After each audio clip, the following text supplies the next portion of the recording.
We have this under assault by the doctrines that Islam is teaching, yet we have a contradiction within its pages about what happened here.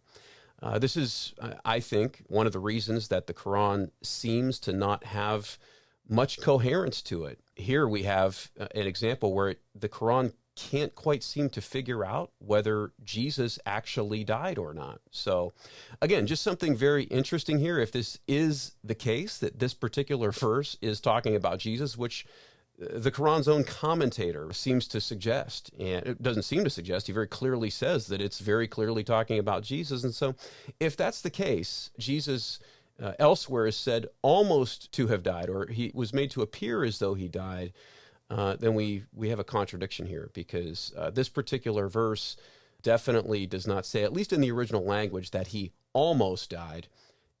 The redactors or commentators had to actually add a word in order to reconcile their own doctrine about who Jesus is and what he did. In addition to that, you have the apostles who not only witnessed Jesus' death, the fact that he was placed in the tomb, but also they met with the risen Christ who had the wounds on his hands and in his side. So this is just a much more credible witness, a much more reliable way to go about the events that actually happened to Jesus.